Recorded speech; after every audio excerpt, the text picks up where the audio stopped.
Good morning, everybody, and warm welcome to this council meeting. Welcome to staff and councillors, members of the public watching this on the live stream, and also anyone in the chamber. So we've got a slight change in the order of proceedings this morning. We're going to have the public forum and then do the minutes, but then we'll move to item 6.4, the Kuria Medical Centre, and discuss that topic as one of the first items after that. So without any further ado, I'd just ask, do we have any apologies? Are there any declarations of interest? Okay, we'll move on to public forum, and we have Jim Jerram from the Kuria Medical Upper Waitaki Medical Trust. Get the title right. Anyway, Jim, welcome to the chamber. Just take a seat over here, and when you're ready, okay, you know how to work the system apparently, so yep, you go for it. So thank you very much. Kia ora tātou, kia ora tēnā katoa. I'm here to speak to you as the chairman of the Waitaki Valley Health Trust, and I draw that distinction because we moved on from the medical trust, and I think that's an important distinction. I gather there have been some developments overnight which probably render some of the angst that I'm here to try and deal with, and so I'll probably speak more to spontaneously than to my notes. There's quite a lot of detail, but I gather everyone's quite well versed in what we're trying to do now, which is something a lot more than just a medical centre. And it's not the Kuria Medical Centre that we're all only concerned about. We're concerned about something much more. I've got 20 years experience as a GP, including 2 years running a Himalayan Trust Hospital in Nepal, 16 years in my own practice, and 9 years commissioning and directing the new student health facility at Otago with 18,000 patients and 35 staffs. I've lived in the Waitaki now for the last 20 years. We came here to do a business, partially successful and now sold, during which time I've learned much about this unique community and how it works. We've lived amongst it. The people of the region are our friends. We know many of them. So I reckon I'm qualified to understand the healthcare needs of a remote and widely dispersed, a hard-working and vulnerable rural community. It's a stressed community. 74% in 2018, 74% of this community work in isolation on their own businesses. They've got high health needs, not that they recognise it. They are health illiterate, many of them. They don't know how to look after themselves. They need support. So I've got the report from the property department in relation to our resolution that's before you today. And this resolution, as you know, is to change the status of a piece of old railway reserve in Kuria so that we can site a proposed community health and wellness hub, a much more comprehensive facility that addresses the present and future needs of a widely dispersed community. The report from the council staff didn't read well, and it in effect seemed to be another objection to our attempts to progress on this and about the site that we've chosen. But I gather there's change, so I won't dwell on that too much. I certainly think this is not in any way like what I've heard about the St. John's ambulance project in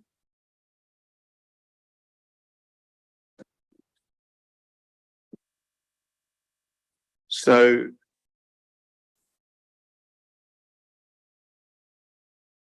when I was asked to join the trust 3 years ago and be the chairman, I just think it's just worthwhile talking about the history a little bit, because there had been in 2016 an application for using in the existing site. There is, as I understand it, dockland vested in council, which is where the existing building is. There's a strip of Lynn's land where the old railway line ran immediately adjacent, which is actually a thoroughfare now for heavy trucks and things that park in the hotel car park immediately adjacent, in itself not an ideal site for a medical centre. But on the other side, there's a bit more dock land, and then there's now a row of new residences that have been consented, and they've been built in the last few years. So when we identified, after I'd become chairman, we identified that there was a need for something, for a complete replacement of a totally inadequate health centre. There's also a need for bringing together all the different and many providers of health and wellness, coaches and practitioners in the community, and try and get them under the one roof. We've got quite a lot of these are free for service as well. These are, we're working in conjunction with Te Ha Omaru, where we have district nurses, we have Plunkett, we have all sorts of podiatrists and ear nurses, podiatrists, audiologists. There's not space in the old collection of catchment commission buildings, which comprises the current medical centre, to have these as part of a greater hub. So we conceived of a hub, and I have to say it has grown a bit like Topsy, but every time we do some due diligence and get more of the community involved, it is clearer that we're on the right track. So it's just worth saying that the Health Trust was formed in 2004 when there was no, when Dr. Chambers, old Dr. Chambers retired, and there was no one to take over. And no one wanted to come and work in such a scungy site, really. And I didn't blame them. And it's amazing that we've now got one of the best general practices around the country, with 19 staff working between Twizel, Omarama and Kurau, inhabiting those buildings, and they haven't complained. It's costing us as a trust a lot to look after them and try and keep them running, but they're clearly well past the use by date. They're not fit for the future. They're not fit for the community. So we looked at sites, and I think you've all seen the alternative sites, and we did a lot of due diligence with consultation with the architect, with planning consultants, and we came out very clearly in favour of one site, and it's. I've got to be careful I don't keep using this word, but as all the public consultation that we've done on this keeps coming up regarding both the project and the site as a no-brainer. This has got to happen, and it needs to happen quite fast. We don't know with climate change how fast things are changing, how quickly there are going to be floods, fires, or when AF8 is going to come, and we need to do our bit in Kurau to try and mitigate that for the region.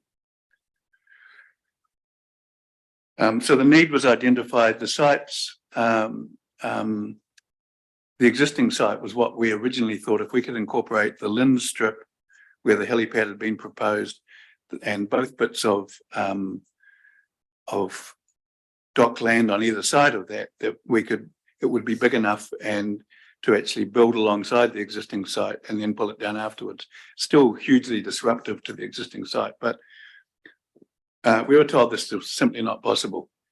And this has been the stance for 3 years, and we've wasted 3 years, really. I'm really keen now to move this along fast. The Lynn's land went through a process where it's now been an interdepartmental transfer to DOC, so it's now with council, but it can only be used for the helipad. And the Otago are now saying it's too tight in there, but I think more particularly the councillors should know that that these new residences right adjacent to it now will provide far more objection than we're going to get from a few people in Gordon Street opposite where the proposed site is. So it's too small anyway. The footprint of the plan, as you may have seen, is now far too big for the existing site.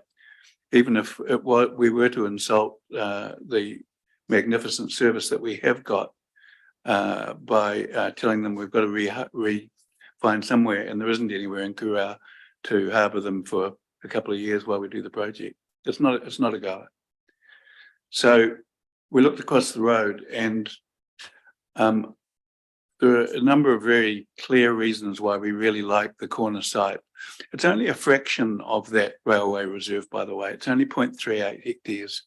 It's on the corner. There's still a 15-metre strip of road reserve that will be greened and landscaped in front of that, where dogs can walk along, and there'll be still plenty of reserve for the festival committee.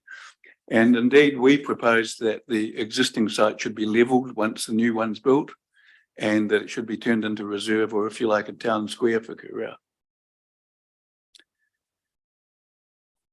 We're paying for all this. The proposed new site is not titled, and it needs to be subdivided and titled. We're very happy to pay for all this. Would be easier for us if we owned it, because we could raise the $5 million we're going to need for this project more easily if we had that as security. But I think the complications and ownership are a little great, and that we've been advised that probably it is better to be looking at a lease, and preferably a 33-year lease with, rights of renewal.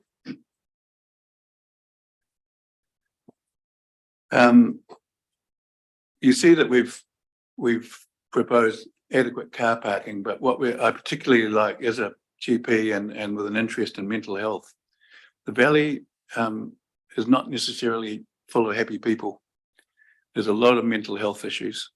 I've been astounded in the 20 years we've been there, how many suicides have been, and at the extent of distress in the community. And it's a very small community, even though it's widely dispersed, and people don't like to talk about mental health still. They don't acknowledge it. So having a discrete entrance for a health hub for distressed people is really quite a critical thing, as well as that staff need a separate car park. So having entrance from two roads seems to be quite a key issue here, and this site meets that very well indeed, with access from both Liverpool Street, with right-of-way as being granted by Kurau Wolves, and of course the main entrance on Gordon Street, and the ambulance entrance, the after-hours entrance. The building is large enough to plan for any future pandemic issues that were very difficult to cope with in the last pandemic, with areas that an after-hours area that's separated off. It also contains, as you've probably seen, a flat for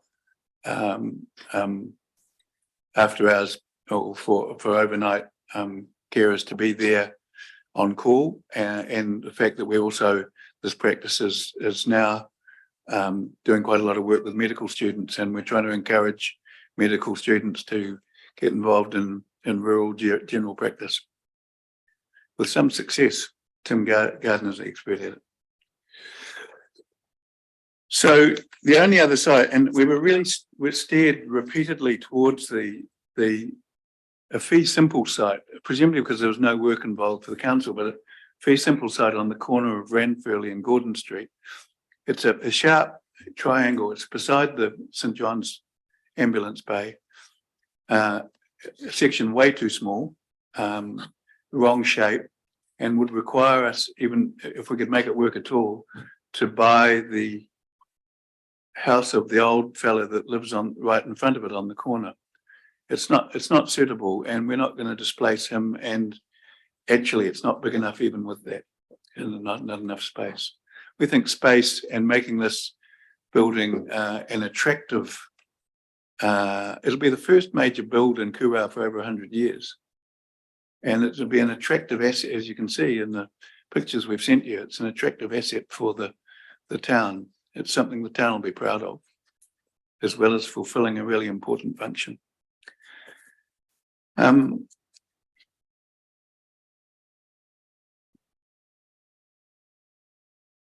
think that the objections, which I gather are no longer there, but there are two objections that we know of. We've gone ahead and we've actually, with a planner, we've actually produced both subdivision and land use resource consent applications. They're ready to go as soon as you guys can pass this, because we want to get moving on it really quickly.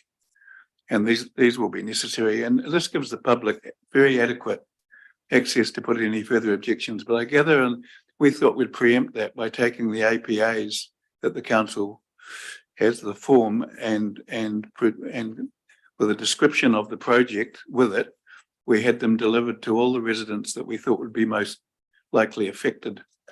And the whole project, we've also done due diligence up and down the valley. We've had PowerPoint presentations to the communities of Omarama, of Otamatata, Kura and Duntroon. Wasn't midwinter, the numbers weren't huge, but we got a lot of apologies with support. Those were 100%. We had no objections anywhere. There are now 2 objections from neighbours across the road from where the hub will be built. And you can understand that. And I've spoken with John Curry, who's the old JP, who's been there forever, who was there when the railways used to be there and there was dust everywhere, and he was involved. He said there was a sale of when the railways pulled out in '89, they handed over to the people of Kura the reserve for $1. Obviously, this is what the council owns now. But John's not very happy. He planted some of the trees and was involved in the greening. We'll be doing a full landscaping project around this, and it will be attractive. And there'll still be plenty of reserve for dog walking and for festivals. The festival committee is okay with it. And there haven't been a lot of festivals there. There's been one festival on one day, and that was New Year's Day this year, where they, for the first time, they used that reserve land right along Gordon Street. There's still plenty. And if we repurpose the existing site as reserve, it'll be even better. Jim, if you could just wrap up now, it's a bit of time, but yeah. Yeah, so thanks for having me, Mr. Chairman and councillors, and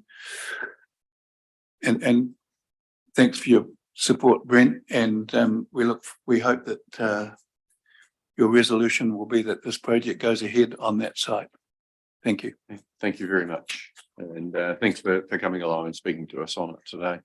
We've also got Cal Reid, who's the chair of our Huriri Community Board here, and he wishes to speak on the same item. So welcome, Cal. Just when you're ready, just press the microphone button and away you go. Push again. Yeah, that's it. Thanks, Mr. Mayor, councillors and staff. I'd just like to talk in support of Jim and the Medical Trust project. The board has shown full support for this project. It would appear there have been 2 objections, which I heard about. However, the 2 information evenings that I attended had 100% support, with letters from groups also supporting the project. I think everyone here can see that the facility is required. It's just where it's situated. While the board is happy for any location being for any location being a local resident, my personal view would be the site opposite the hall. It just opens up to so much more access and that, whereas the existing site is quite closed in, especially with all the new residential buildings that have happened around there, and also the fact that there's a playground right next to it. If and when the helicopter is required, they talk about 6 or 7 landings a year. And just talking to Jim last night, he was saying that the new helicopters that the Waitaki Trust are purchasing the decibel level is quite low, so there won't be as much noise if that's what people are worried about. But saying that, no matter where the helicopter pad is anywhere around Curio, you'll hear it coming up, wouldn't matter where you live.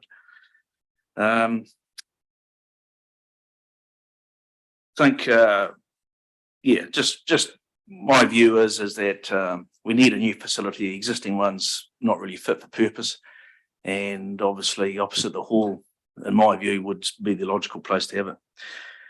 Just another thing I'd like just to bring up is that there doesn't seem to be much planning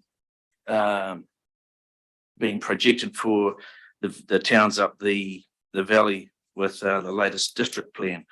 And I'm just wondering why this has happened. We've got another development happening in Freiburg Ave, which just seems to have been stonewalled, where we need more housing, especially with the tourist industry going to expand again. We'll need more accommodation. And I feel that's just something we need to really work on over the next couple of years. So thanks very much.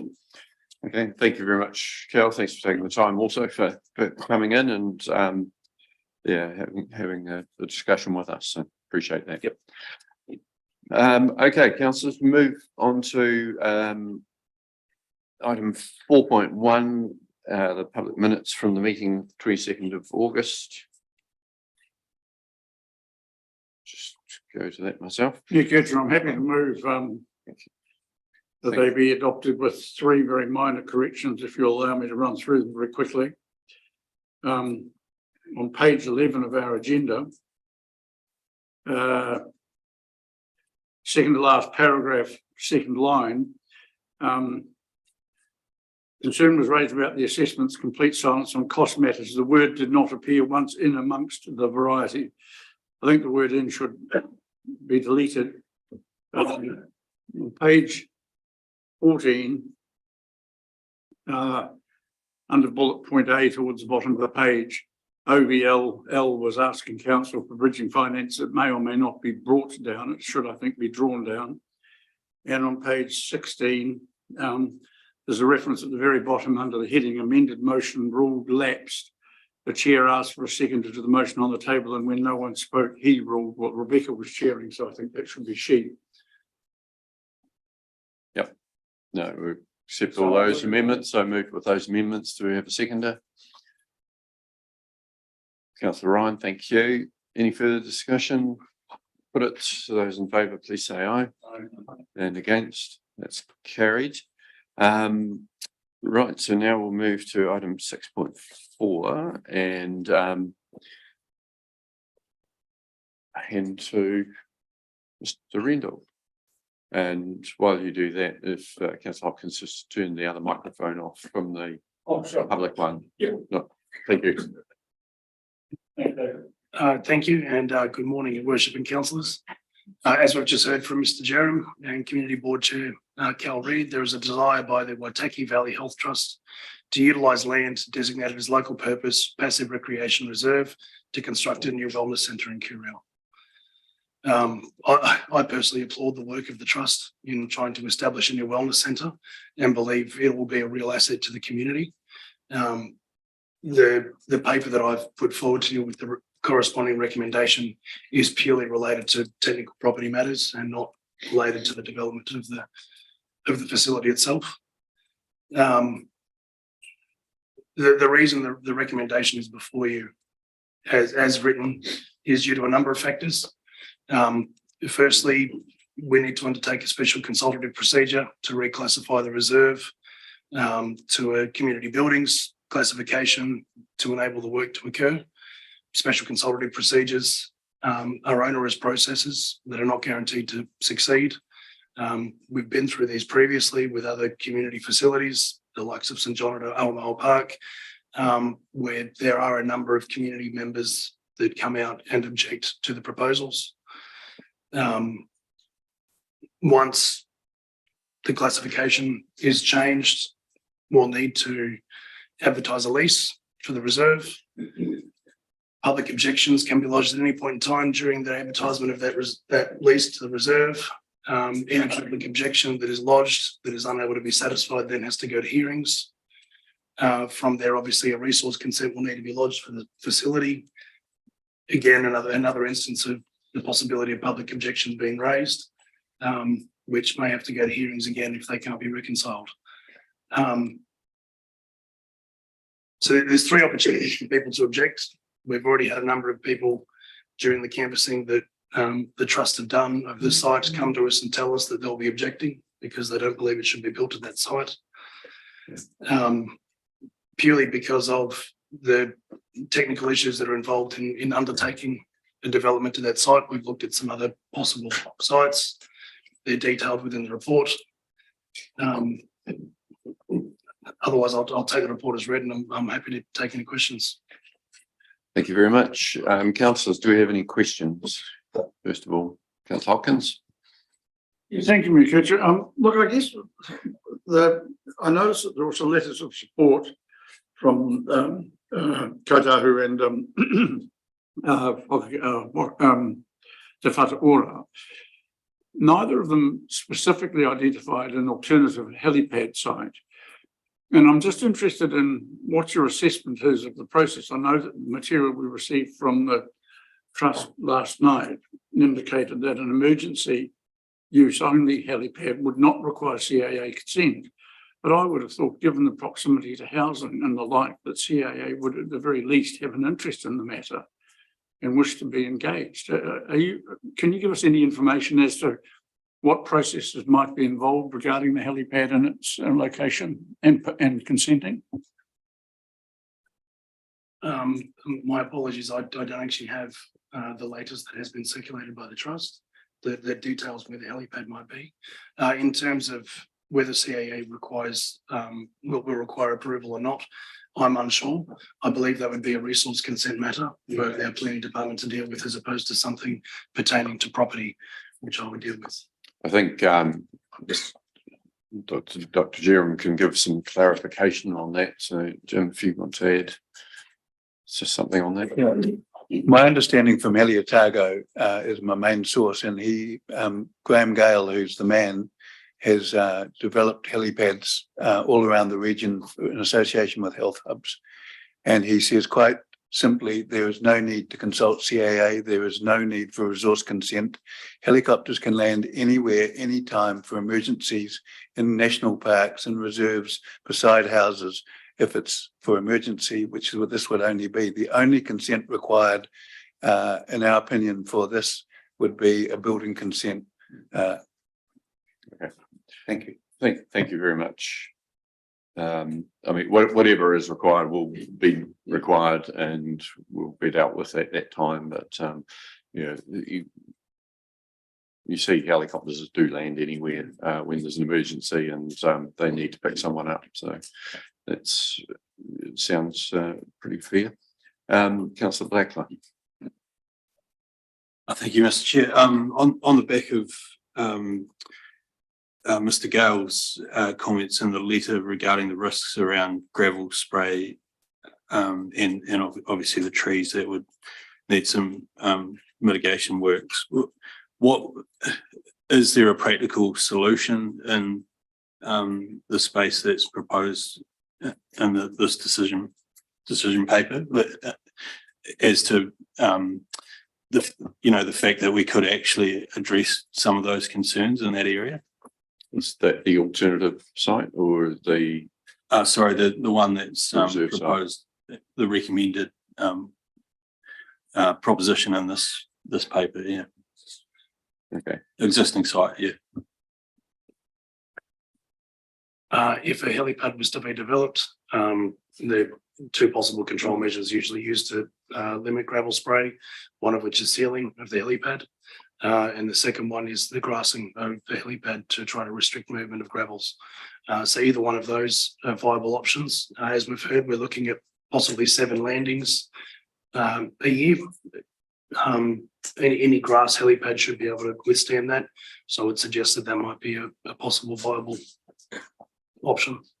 Supplementary to that, is the concern the gravel spray that would occur within the footprint or in the parking area that's proximal outside of the proposed titles?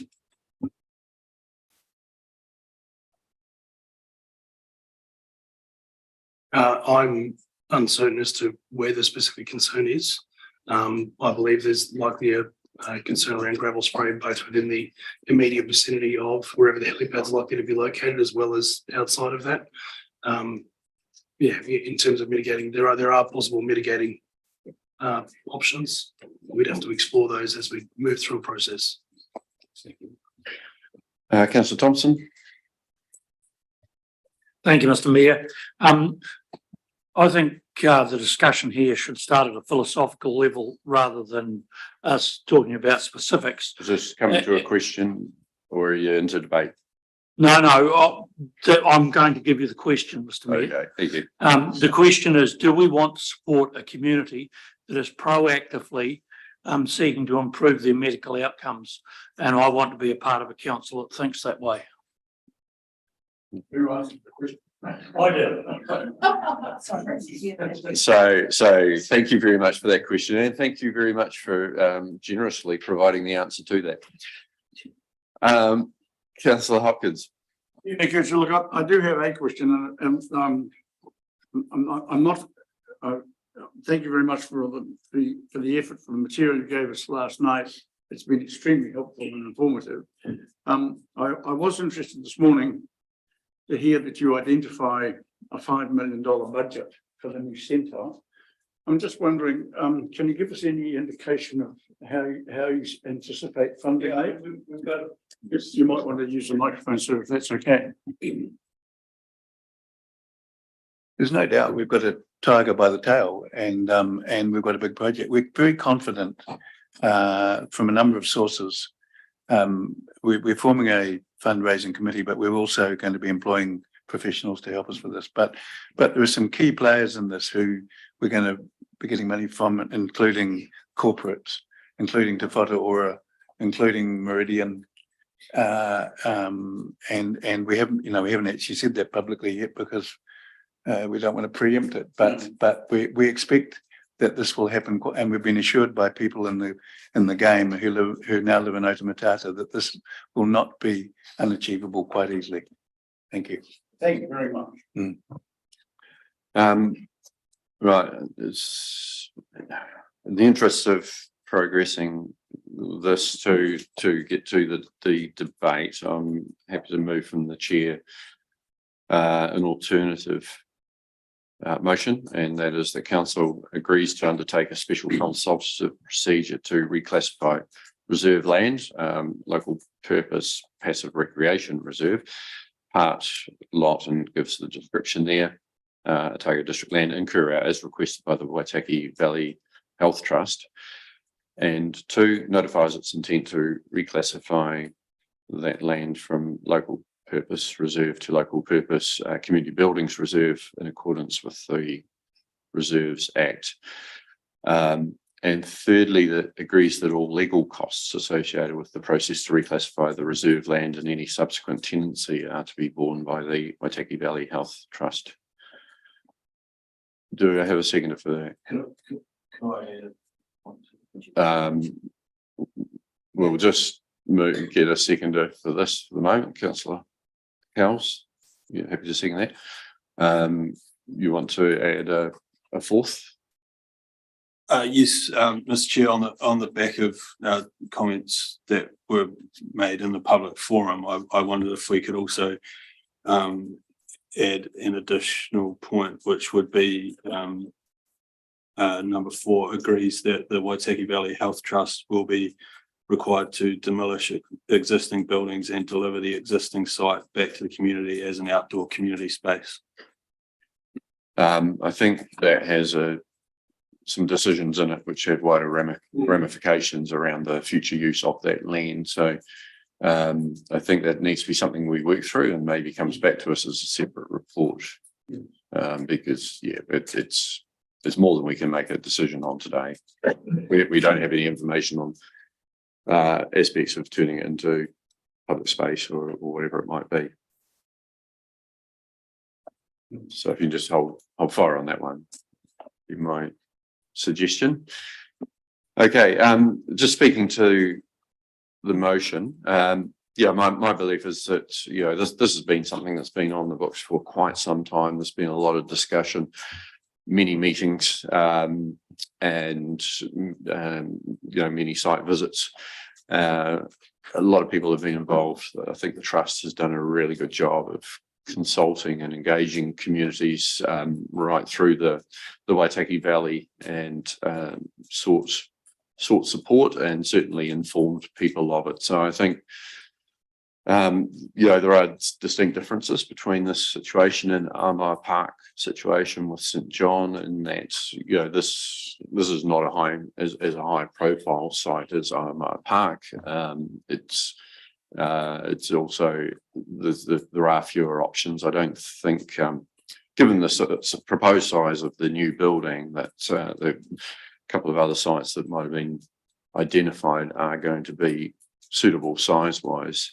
And this is a good option, I believe.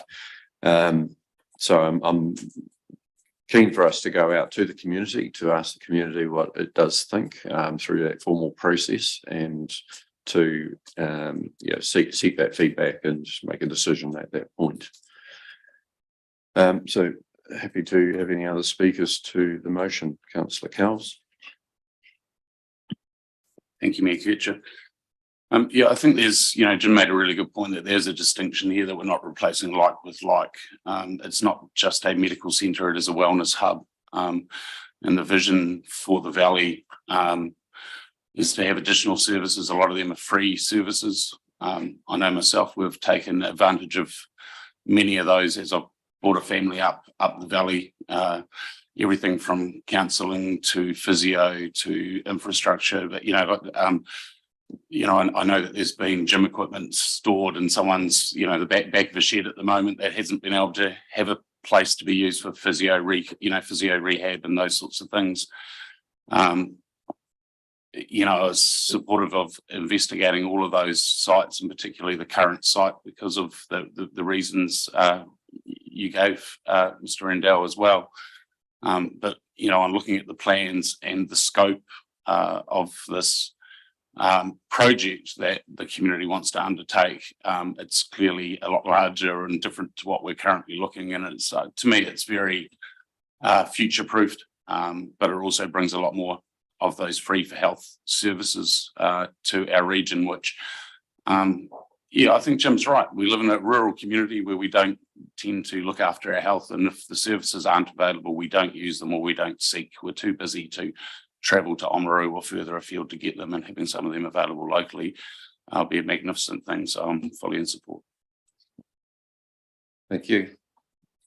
Councillor Hopkins. Yeah, thank you, Mayor. Because a couple of things. First of all, the material that we were shown via the trust over the last 12 hours, 24 hours, has been really helpful and informative. It's a laudable project. And I'm persuaded that the arguments in favour of the site being at least tested are entirely appropriate and valid. I also was very impressed this morning, if I may say so, with the lucidity of Dr. Jerome, I should say. I mean, to some extent, we are now embarking on a process that sees us both, if you like, hostage to process. I mean, there are various things hoops we have to jump through.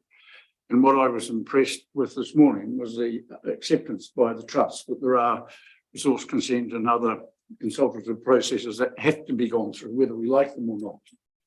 And it's impossible to presuppose the outcome, but it is really heartening to see a realistic acceptance that those are the hoops that we will have to now deal with and go through. And the other thing I'd like to do is thank Alex and the staff for being flexible and willing to adjust and respond to engagement with the community and representatives from the community and council with an alternative resolution. And it was heartening last night to see Josh crafting one of those, and also Mr. Rendell.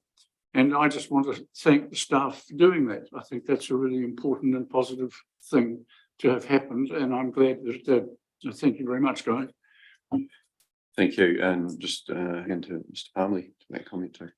Thank you. I think, everyone signed up to the outcomes that we want to achieve in Curragh. I think you referred to an alternative resolution being drafted. That was to be helpful, but the officer recommendation still stands in terms of what we think is in the sort of the wider interest of the council. And that is, really related to this being the most time-consuming and resource-hungry option in terms of pursuing the outcome that we want there. I think we need to be mindful that within the property sphere, you've agreed to property strategy, which is an ambitious strategy about reducing the cost overall of our property. Some of that looking at where we might be able to dispose of property that is both costly but also to generate return to support some of your other ambitions, such as the event centre. We've got a range of things in the sort of the backlog to deal with: RSA buildings, Forester Heights, property around the harbour. So we need to look at this in the context of all of your other priorities and the resource constraint, because we just simply don't have the resources to deal with all the demands within this area at the moment. So it's up to council what route it wants to take on this, but it's up to me to say that if you wish to take this route, we're already looking at needing to get additional property resources to deal with what we've got in there at the moment. We will need further resources to do it. But this is a time-consuming, resource-hungry process to get to this. And that doesn't mean we're not supportive of the outcomes that we want in that area, but just to be mindful of that in a time when we're resource constrained. We've got priorities piling on top of priorities. This is another thing to add to that, which we will need to find resource for. Thank you. Any other speakers? Councillor Blacklow. I think, on the back of Mr. Palmer's comments, that's been a big factor that's played in my mind around this decision. And I think, while it's important that we hear the wishes of the community, and going through this process would allow that to be shown clearly. I think on the balance today, I'll be voting against the new proposed motion on the balance of the wider commitments that council have to the community, and there being a valid option put forward. Thank you. Anyone else? Deputy Mayor Holiday. Yeah, just through the chair, just want to thank everyone for their input. I guess, like for me, in terms of the decision objective that we do have in the paper, and I really appreciate, like our staff input and wanting to take care of all of our other commitments and our interests for council. But I also think we do need to just have a greater appreciation in terms of what the wider objective and the best interest for the actual community, not necessarily just only our organisation. So I'm very supportive of the alternative motion. I am mindful of the costs and the associated costs that it is going to cost the trust as well. And that's something that you need to take account of, because it is a costly exercise and it's going to take a whole lot of resource for our property team to be able to do this piece of work. So I do know that you will appreciate that in itself.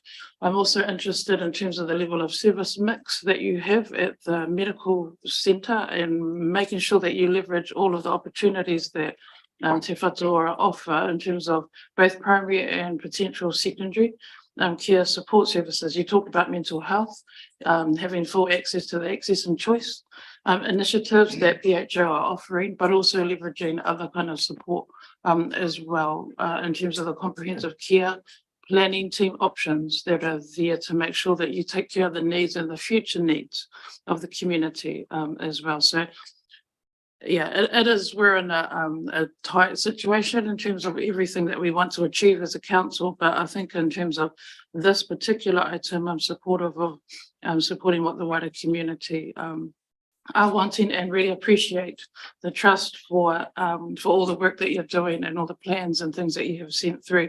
It's very rare to have a rural medical centre that is willing to be able to go over and above what they're wanting to do and achieve for the community. So that's something that we shouldn't take for granted either, and we should be doing what we can to enable that, so long as the trust know the expenses and the costs that are going to be associated with that. You're going to carry that cost as well. So that's all I needed to say. Thank you. Thank you. Any other speakers? Yeah, I'll just speak briefly in response. This is something which has come to us from the community. It's something they've been working on for a long time. I'm convinced that this is the best site that we're talking about, that the other sites are not going to deliver because of the size proposed now. Yeah, it's not a replacement of like for like. This is a substantially larger building and it's going to be providing substantially more services. It needs, as Dr. Jeremy said, this is the largest building in probably 100 years for Kuria. This is not something that comes up and pops up every day. Timing isn't ideal, but when we're in the midst of national and regional discussions about the future for local government, the opportunity for regional deals, we're looking at which government's going to get in and who's going to deliver best on some of those things. We're going to make a decision today, which is worth millions of dollars around transformation and moving to phase 3, because we want to be a council that is responsive to the community, that listens to the community and that is able to act in ways that the community wants us to. This is, I've certainly had clear messages from the Waitaki Valley area that this is something that they do want. It is something they need. The current facility is definitely outdated. The other alternative sites are not going to deliver in the way this site will. And so, I think we need to be that council for the future now. Today is the day that we can make a decision that helps us along that way. So with that, I'll put the motion. Everyone's I've emailed around a copy of it, so everyone is clear on that. Those in favour, please say aye. Aye. Those against? That's carried. Thank you very much. And obviously, officers will be in touch with the trust and sort out the process from here. And I really appreciate all the work that has gone into this from staff. No, it's not the easiest time to do this, but we do appreciate that. We've given you a job to do, which needs to be done well, and we'll support that in whatever way we can as well. Councillors, we'll move on to Mr. Chairman, Mr. Councillors, thank you very much. And Mr. Randall, thank you very much. Thank you, Dr. Gerald. Okay, moving on to we've got item 5.1 and 6.1, which are both on the same thing. The 5.1 is a recommendation from the Ahuriri Community Board on the Canterbury Climate Change Partnership Plan. They were consulted on this because their area is the Canterbury part of our district, and so they've got a recommendation that we adopt this. But if we work on 6.1 supported by 5.1. I've given you an alternative to do. Okay. So if you do that one, then you can go, it relies on the other one.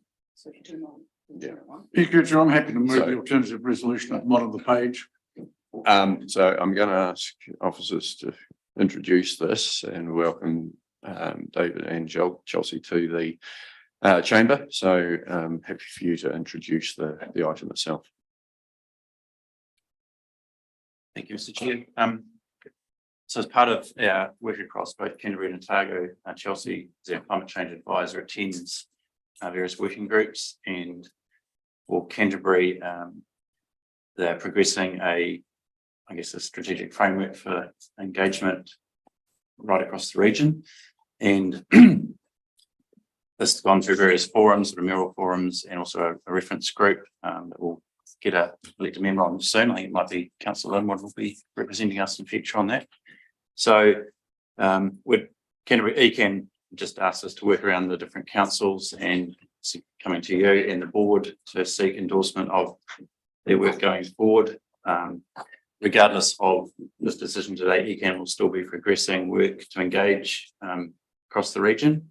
But this is really a chance to make sure that we're happy with the framework. Chelsea's had a good look through it. It aligns with where we're heading, even though it is more advanced than where we are with our climate change work. But it's important just to see that we can align with it moving forward. And yeah, there's not a lot of sort of commitment from us. There's a little bit of resource helping out ECAN up the valley with some engagements next month and into November. And I think John's here as well from comms, so he'll be assisting with that as well. But it's really just to be alongside ECAN as they work through this, helping them engage right across the region, of which we've got a part of in the bottom south part. Okay. I'll leave it to Chelsea. Yeah, so essentially we're requesting that council endorses this today. It has been requested from the reference group that each individual council get endorsement to really get that governance buy-in. Essentially, this framework is based on international best practice, which is the C40 Cities Climate Action Planning Framework. This framework is aligned with the Paris Agreement, so that is to reduce greenhouse gas emissions below 2 degrees, preferably 1.5. So it's aligned with this target. So essentially, if we endorse this, we're going to be meeting our international and domestic targets. A couple of the components within the framework include emissions neutrality, resilience to climate hazards, inclusivity and benefits, and governance and collaboration, which is directly addressed in the strategic framework. So example of this is under our outcomes, we have adapted and resilient communities. So our communities are resilient and can access the knowledge and tools they need to adapt to climate change. And the objective to achieve this is to inform and empower communities to be prepared, improve their resilience, and adapt to climate change. Essentially, we have goals and actions that are going to be directly linked to these outcomes and objectives. And this won't come till a bit later. The plan is to take this to the Ahuriri Award for stakeholder engagement workshops. And John can touch a bit on this as well, but essentially this is the chance for stakeholders and people within the community to be involved in deciding what actions are going to be occurring within the region that they reside in. So an example of this could be, a goal could be increase awareness and equip communities with the science and research needed to adapt and thrive in a changing climate, including mataranga, knowledge, governance, and sense of community. And an action for that could be encourage the use of natural solutions to reduce climate change impacts, such as urban tree canopies, green stormwater treatments, and porous footpaths. So that's just an example. These might change. Other actions might be selected by the stakeholders, but that's just kind of like an insight to the actions that are going to be going to these workshops. John, if John can talk about the community engagement. Good morning, Council. The strategic framework that's in front of you is obviously the high level stuff. And we were initially looking at how the engagement will roll out across the district. And given that this is ECAN, it was decided that this was best to be run up in just the Ahuriri region. The outcomes, some of the ones Chelsea has just explained to you, are around, I believe there's around 40 to 60 of them. And the stakeholders in the Ahuriri district will get to pick which ones they prioritize. So when we talk about these strategic objectives across the bottom here and the outcomes, it will be Ahuriri's voice for what they prioritize as our aim to mitigate the effects of climate change. And I know that Chelsea has just talked about reducing emissions in 2 degrees, but if you look also in here, there is stuff to do with improving resilience and adaptation to climate change. And that is dealing with the consequences of what is already happening. Long dry spells, sudden flooding, all the things that we know will be coming should the projections end up where they are. One of the good things we've got about this is that ECAN is paying for and running all of this engagement. It will cover about 10% of the district population, but about 60% of the land area. And later on, when we are working on a wider, possibly the Otago Regional Council's partnership, we will then cover off the rest of the district. We will get the information from these engagements to help us with our long-term plans, with our policies, with what we're going to be doing as well. So it's a few hours of our time to go up and talk to stakeholders. And from it, we're going to get some very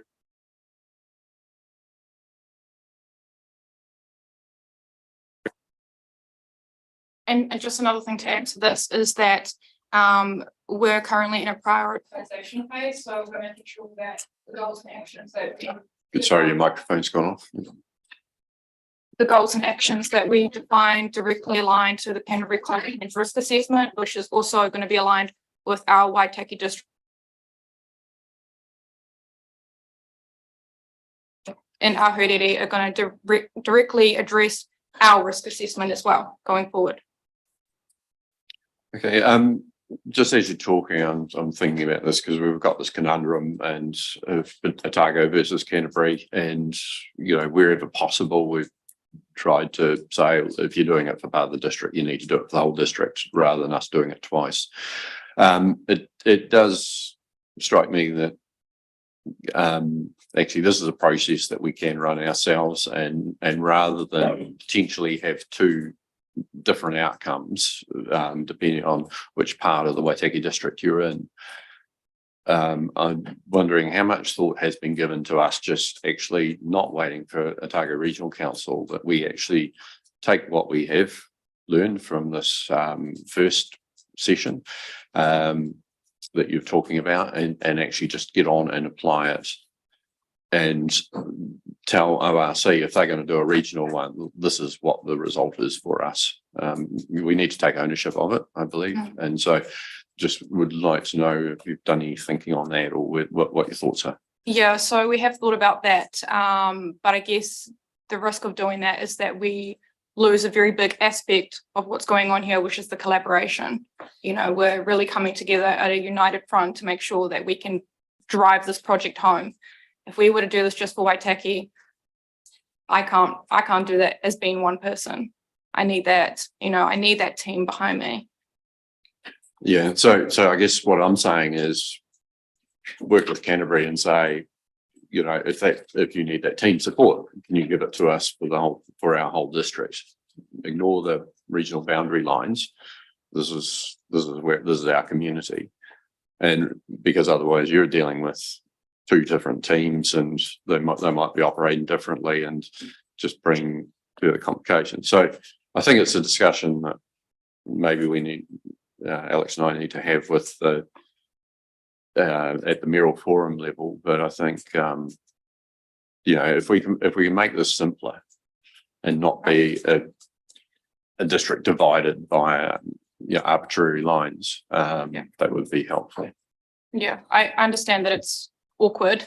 But our thought was, well, if we stick with one group, I don't think it's a good idea to have Canterbury logos down in Palmerston, and vice versa for Otago.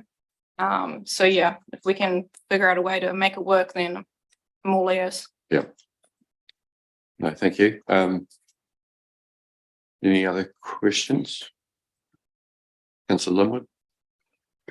Not a question, but I just wanted to say that I support all the work that Chelsea's doing, and if we endorse the partnership plan, then we're signifying our dedication to a sustainable and resilient future for Waitaki, which I know I want for myself and my daughter and all the other tamariki out there. So that's all I've got to say. Thank you. Councillor Percival? Yeah, by endorsing this strategy, does it require a funding contribution from WDC? Yes, it does. This was socialized early in the development of the plan, so just about 10 months ago. I'm not going to have that discussion now because I don't actually know exactly what we're going to contribute at this point, but I can say that there has been an indicative budget that has been drafted up by ECAN based on the Canterbury Mail Forum training ratios. So yeah, I can't make a comment on that just yet, but yes, we are going to be required to incorporate budget to this. So shouldn't we have some idea before we go ahead to know what they would like us to contribute to this strategy? Yes, but the tricky thing is we haven't defined what actions are going to be undertaken in Ahuriri yet, so we don't actually have an idea of what the projects are going to cost. So that's why they're indicative budget at this point. Yeah. I think the alternative recommendation that we've got, number 2, is that we reserve the final council decision in regard to endorsement or not of the Canterbury plan. So we're not making the final decision yet, and I think that's probably pretty wise given we don't know what the quantum might be. I'm not sure if officers have got any other response at the moment. The next phase, the council endorses the Canterbury Climate Change Partnership Plan Strategic Frame. Yeah, that's my one to get you away from Yeah. So I'm talking about the alternative one that you referred to before on page 20. Oh, yes. I think it's like any plan making, strategizing. Until you get into it and do the engagement and the thinking, you don't know what it's going to cost. It's like saying, let's not go ahead with the LTP because we don't know what it's going to cost. Yeah, we need, it's a starting point. Until you've done that assessment, you won't know, but it would be a separate item to come back to council then to say whether it agrees with its contribution towards that cost. Councillor Hopkins. Councillor Hopkins. Oh, well, I suppose the question I would have to Mr. Harmley and or Mr. Campbell and Chelsea is surely it will cost what we decide that it will cost. I mean, this is a framework. It's full of, I don't mean this in a gratuitous sense, but it's full of high level ambitions and policies or objectives. There's nothing by way of specifics that fall out of that. And if there is anything that falls out of that, surely that's up to us. So I would have thought the question of cost sits with us in the future, as and when we are asked to consider certain projects within the context of this framework or for other reasons. Wouldn't that be the case? Well, I think that's what's been said. So we'll move to next. Any other questions? Yeah, I'm trying to get to a motion in front of us, but David, do you want to add something then? Yeah, just on that cost issue, we have got in the report that the implementation of it will be subject to a LTP budget consideration. So the plan is in front of you to endorse, and then ECAN will be engaging across the communities throughout the region. Then when they come to the implementation, we'll have an idea of costs then, and that will come back to council on a separate LTP discussion around costs. So this part of it doesn't actually cost us other than a little bit of staff time. The actual implementation of it will be a discussion separately. We might decide to fund it and try and do something across the whole district, or not fund it and let the other Canterbury councils do their bit in the region. We might concentrate on Otago type projects, for instance. So we've got that ability to consider that at the time. Okay, thank you. Councillor Holding. I just thought, how hard would it have been just to have had circulated some of the possible actions that might fall out of it? Does that exist? Did you were you reading them before? They are still in draft stage, so that's why we aren't circulating them just yet. There's a lot of wordsmithing that still needs to go into it, and we're currently going through our prioritization phase to make sure that it aligns with the Canterbury risk assessment, and also ideally that it targets more than 3 or 4 key or extreme risks within the risk assessment. So yeah, we're still in development of that, but when it gets to it, we will definitely be circulating those actions. And I just want to really say that this framework is quite high level. This is what you're endorsing today. I would like to think all of us in this room want a healthy environment, want prosperity, want adapted and resilient communities. This is very high level stuff. So yeah, if we could just focus on the overall framework for now, all of that nitty gritty stuff will come later, budgets. And Thank you, Councillor Thompson. Thank you, Mr. Mayor. I totally endorse what you're talking about, Chelsea, but I'm reasonably uncomfortable because we've seen a proliferation of these policies from not only national but regional level that have been drawn up in a back room without the ability to engage in a practical sense with the people on the ground. I endorse what the mayor was saying about us engaging district wide, but the problem is we're probably dealing with an ECAN regional policy statement and an ORC regional policy statement whenever it gets finally done. So whilst I endorse the sentiment, I'm uncomfortable about the practicalities. It's a bit like, trust me, I know what I'm doing. I don't know if I can trust myself. I think this is one of those situations where there's a national statement which we've got to give regard to, and that's the driver. If the regional councils don't want to talk to each other and create two different environments for us, you know, quite frankly, they can go sort themselves out in the back room and come up with one plan for Waitaki District. Don't treat us like second-class citizens that need two plans. Any further discussion? Sorry, questions, or does someone want to move the motion?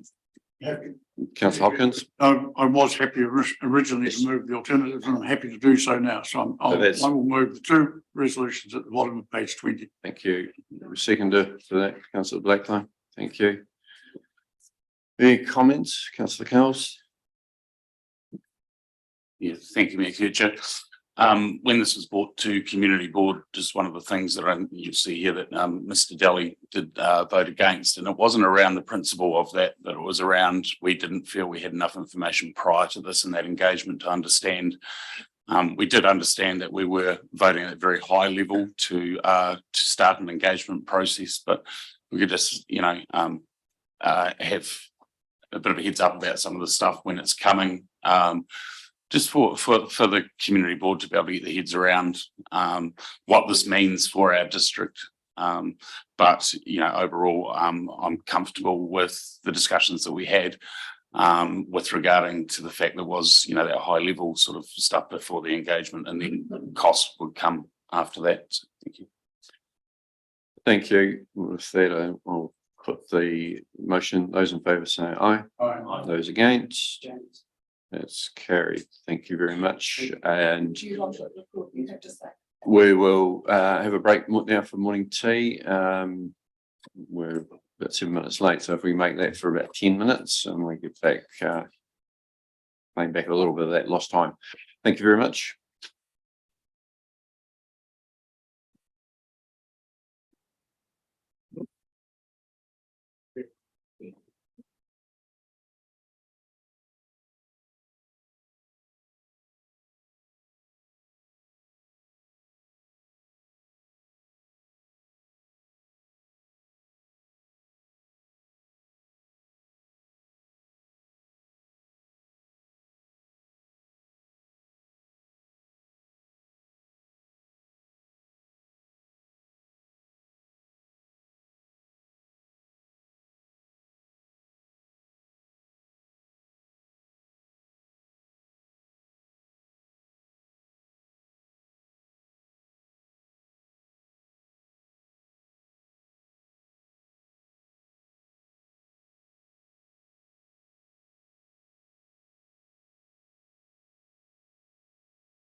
Right, welcome back.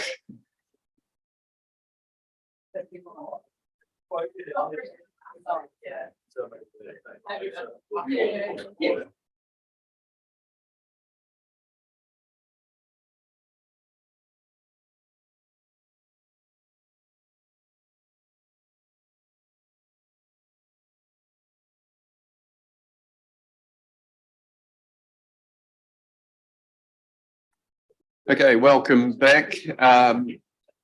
We're with the climate change discussion that we had, we dealt with item 5.1, but we do still have 6.1 to deal with. So, and that is the council endorses the Canterbury Climate Change Partnership Plan Strategic Framework. So I'll ask if we have a mover for that.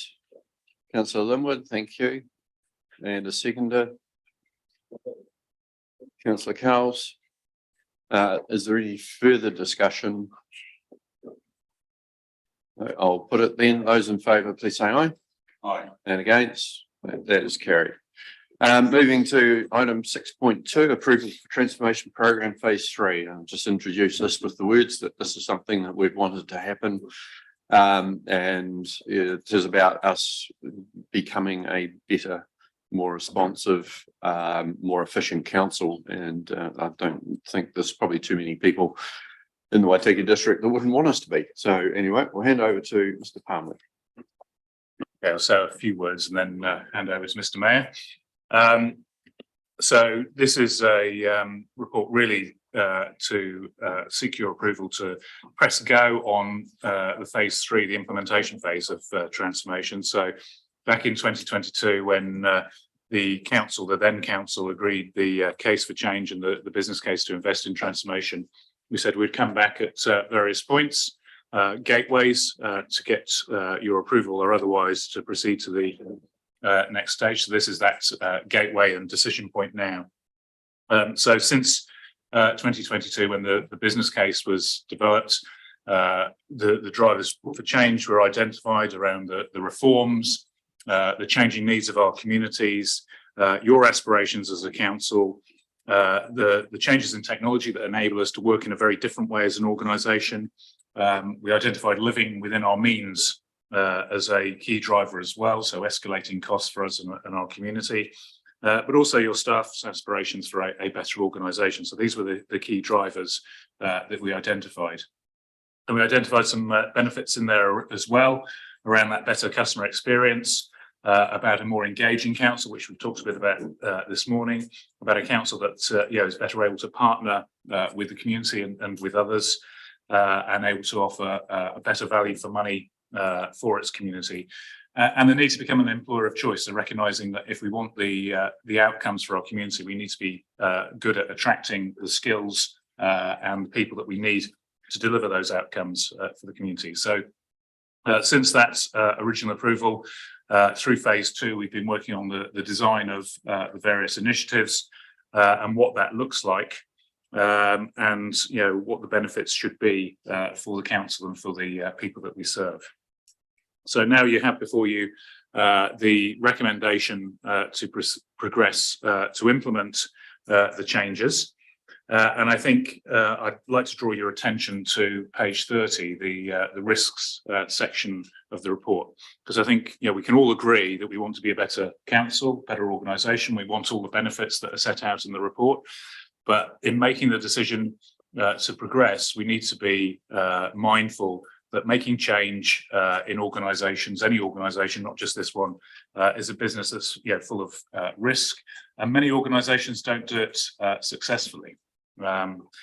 And there are some key risks highlighted there. First one around the capacity. So we're an organisation that is stretched, and we have many demands placed upon us, and it's easy to keep saying, yes, we'll keep doing more and more. But if we're going to deliver transformation, we need to create the capacity, the space to be able to do that. It will involve staff from right across the organisation. We'll need to draw in into the process and call upon their time. We will need a dedicated team to do that. We will need our senior team able to devote sufficient time to lead the organisation, lead the staff through what will be a challenging process, and give them the confidence that we're going to in the right direction and we're going to make it through.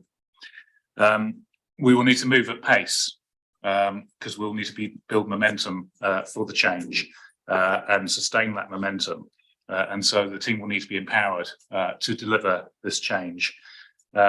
We need to aim to deliver good enough, so accept that not everything is going to be perfect straight away, but this is moving the organisation a significant leap forward and creating a platform on which we can continually improve from there. So at the end of the transformation programme, it isn't the end of the change, it's the platform for creating more change and more improvement for the organisation and for the community.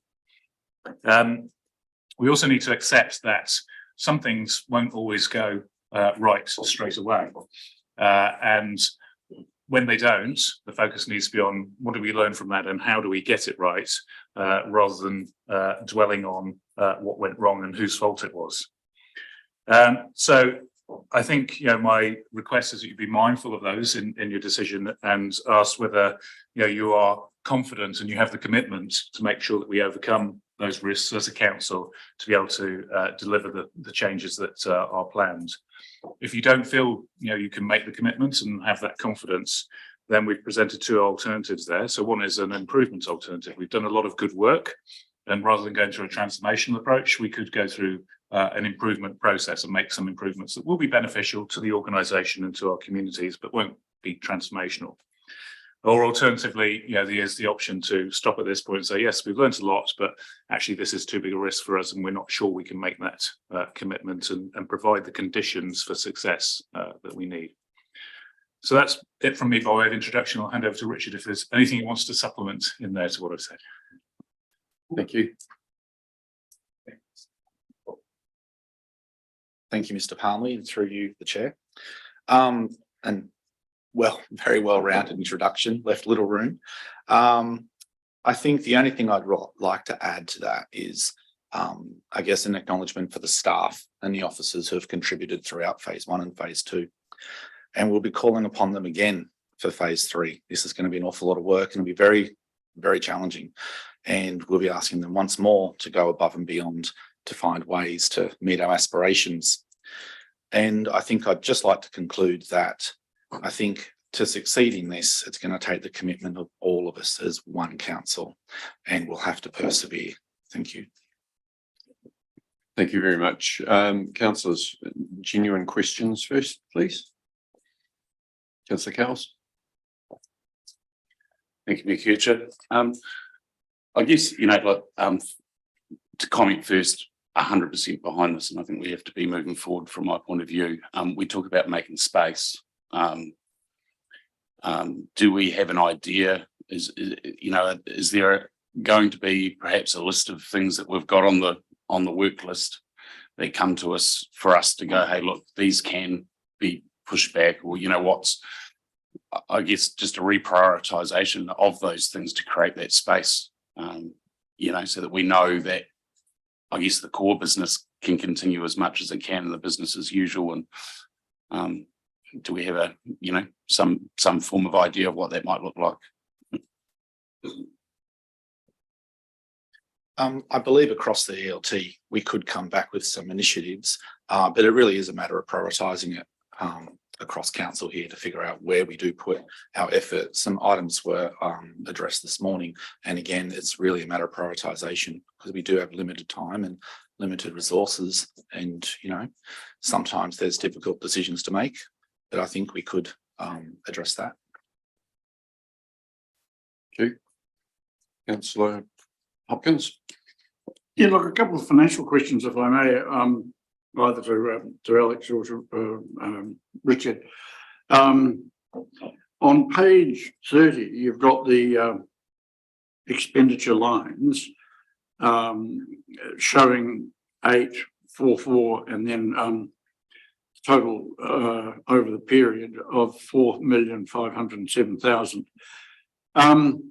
It might have been helpful, or are you able to tell us what projected annual savings or cost reductions might be as a result of this expenditure? In other words, what might it deliver us and the community in the way of ongoing annual savings as an investment in an expenditure? And secondly, in relation to the improvement focus alternative, thank you for offering us that, but there's no costings there. So if we were to do that rather than continue with phase 3, what would that cost be, please?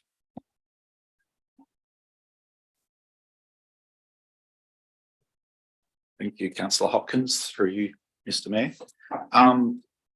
The savings, we're still shooting for the projections that we put forward in the business case, which was, I can't remember exactly what it is right now, but it was like roughly an average of 10% efficiencies.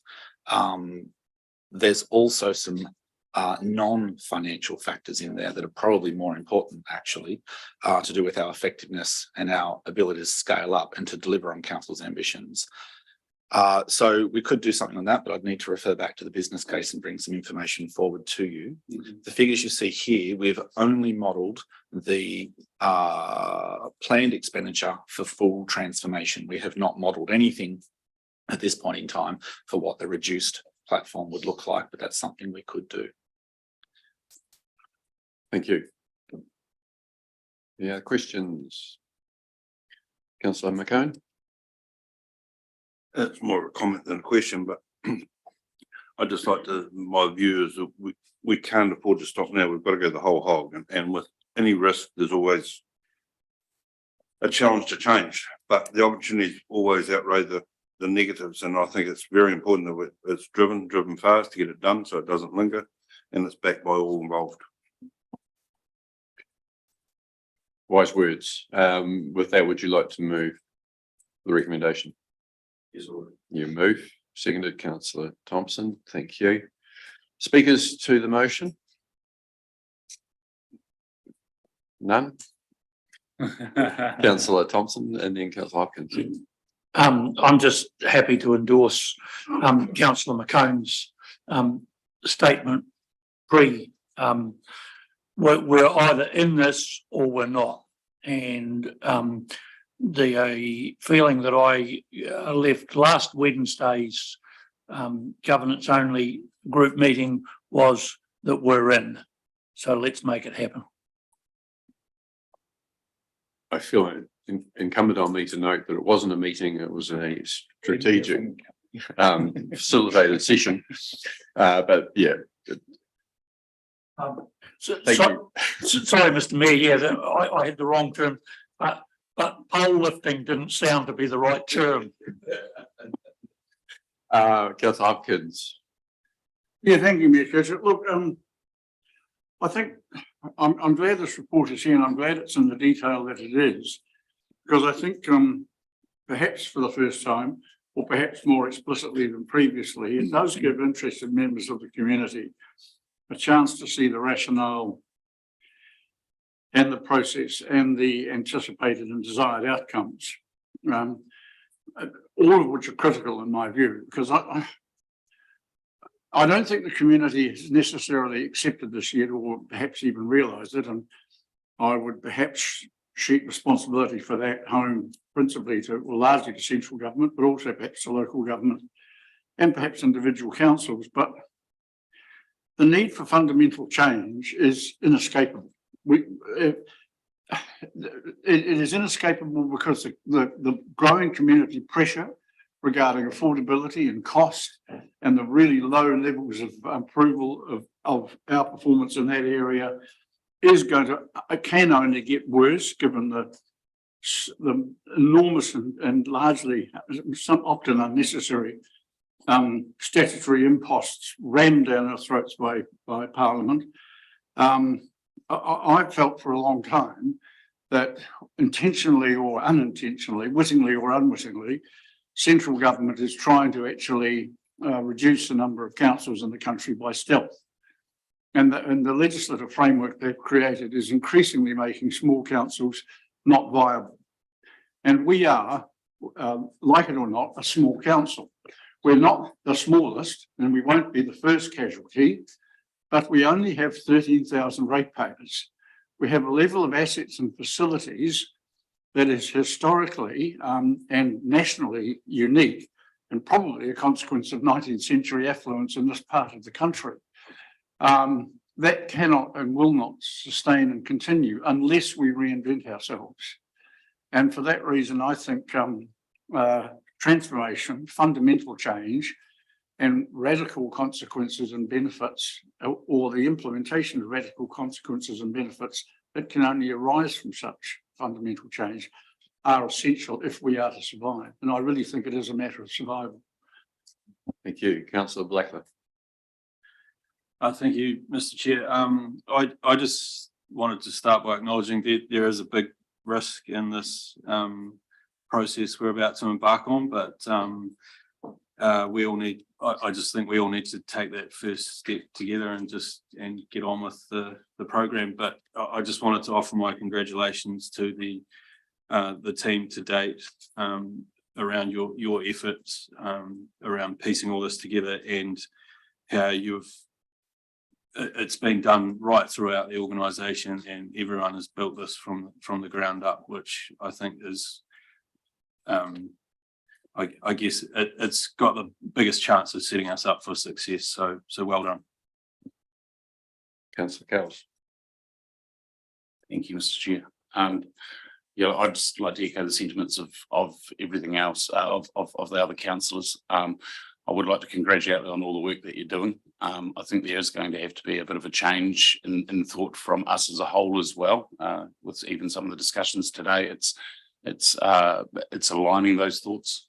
So I think we've got some work to do there, but we've certainly started that, and we've got to take the leap of faith alongside everyone else and make sure that this happens. So I'm really excited for what's coming next. I know we are all enthusiastic and possibly there's more speakers that want to speak in favour, but we are under time constraints. So I'm just going to ask, are there any speakers against that wanted to speak? Otherwise, I'll put the motion. So with that, we'll put the motion. Those in favour, please say aye. Aye. And against? Thank you. That is carried unanimously. I'd just like that to be noted. If I may, point was, sorry, look, I was having a comfort stop just before at the resumption of the meeting. What has happened to report 6.1? We dealt with that. We dealt with that in your absence. Has it been voted? Yes. Okay, thank you. Not obviously grounds for a point of order, but yeah, certainly happy to respond to that question. Okay, moving to sorry, first of all, thank you for the discussion on that item, and thank you to staff for what they have done on transformation so far. The report was very good. It gave a good level of information. We remain very committed to making this happen. It's something that we need to happen, and can't overstate that too much. So thank you very much, and all the best for it. We now move on to item 6.3, which is the continuation of 1 hour free parking in the Oamaru CBD, and we've got Roger Cook and Andrew Bardsley joining us in the chamber for that particular item. Mr. Cook. Thank you very much, Mayor Kutcher. I'm happy to take the paper as read. Seems fairly simple, and let's hope it passes without too much debate. Thank you. Mr. Bardsley, anything you want to add? No, okay, all good. Right. So basically, I mean, this is a continuation of the 1 hour free. We need to get our stuff sorted so that we've got the alternative to put into place. And I had hoped that we would have had that done by now, but too many things have gotten in the way and so on. So people are certainly appreciating the 1 hour free. Not everyone knows about it, but there are explanations on meters and so forth. So anyway, this is about continuing that on. Do we have someone who would like to move the recommendation? Oh, sorry, one question first. Yes, Mr. Chair, thank you. I just wondered when the parking infrastructure review is likely to be completed, and what impact does this decision have on our projected operational budget per quarter against the annual plan? Thank you, councillor, and thanks for giving me the heads up in regards to your question. In regards to when the review will be complete, this is something that really has been outstanding for a couple of years, and it's a bit more than just the regulatory perspective of it. We really need to have a look at it from the roading and the business development as well as regulatory perspective. The prior roading manager had some ideas about what the CBD parking and roading would look like moving into the future, which had obviously an impact on parking, whether we kept our parking machines or whether we went to just P30s, P60s. So we really need to have a coordinated approach. So in order to do that, we're going to need to get together with the roading team and the business development team and have a look at what a long-term central business district may look like. And then rather than just upgrading machines or taking machines out, we need to work together in order to look at what that's going to be and what's going to be best for the people utilising that infrastructure, as well as for council. So I can't give you an idea of when that would be complete, but at least we're going to start to do a coordinated approach, and who leads that, I'm not sure.